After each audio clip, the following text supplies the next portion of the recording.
Hello friends, welcome back to my YouTube channel. तो friends, आप देख रहे हैं दिया और बाती हम। तो फ्रेंड्स, आप आगे देखेंगे संध्या हॉस्पिटल में होती है और उसको होश आता है।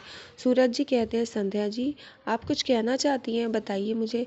संध्या हल्के हल्के कुछ सूरज को बताती है और फिर सूरज संध्या की बात सुनकर बाहर जाता है। संध्या मन में ये सोचती है, अगर किडनैपर ने मुझे किडनैप किया था तो उन लोगों ने मुझे कुछ किया क्यों नहीं, मुझे छोड़ क्यों दिया। फिर सूरज बाहर आता है और पुलिस को बताता है कि संध्या जी को अभी होश आया था, तो उन्होंने अपना बयान दिया है, वो ज़्यादा नहीं जोर डाल सकती हैं। वो कह रही थी कि मंत्री जी को कहना कि वो हमारी चिंता ना करें, उनको परेशान होने की ज़रूरत नहीं है। हम अपने पुष्कर में हैं, हम अपने लोगों के बीच में हैं, तो हम हमारे अपने लोगों के बीच में सिक्योरिटी कैसी। और सूरज कहता है, मंत्री जी आप चिंता मत करिए और सिक्योरिटी की कोई ज़रूरत नहीं है, आप सारी सिक्योरिटी हटा दीजिए। संध्या जी सिक्योरिटी के लिए मना कर रही हैं।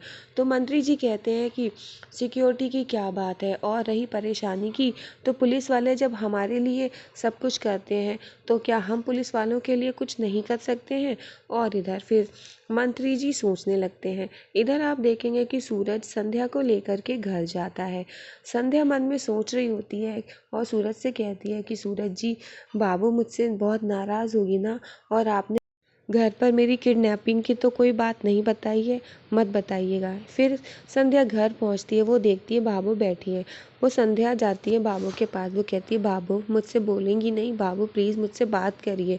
और वो बाबू को बात करने के लिए कह रही होती है, बाबू बताइए ना कुछ। फिर इतने में विक्रम कहता है कि बाबू क्या सोच रही है, मैं आपको बताता हूँ। बाबू के मन में यही चल रहा है कि आपको आईपीएस इसी दिन के लिए बनाया था कि आप आज ये दिन हमें दिखाओगी। और संध्या चुपचाप बैठी होती, कुछ नहीं बोलती है। विक्रम कहता है कि आपको आईपीएस बनाने के लिए इस घर में सभी ने कोई ना कोई कॉम्प्रोमाइज़ किया है, और आप इसका ये सिला दे रही हैं, और आपको ये सच बताने की क्या ज़रूरत थी कि आपसे गलती हो गई है। और भाभो, अब पता है हम लोगों को घर से बाहर निकलना मुश्किल हो गया है, हमारी दुकान पे कोई झांकने तक नहीं आता है। घर से बाहर निकलो तो लोग तरह तरह की बातें करते हैं। और भाभी साहब प्लीज़ हमें माफ़ कर दीजिए, लेकिन जो आपने किया वो अच्छा नहीं किया। आपकी वजह से हम लोगों को कितनी परेशानी उठानी पड़ रही है, आप सूरज भाई साहब से पूछ लो।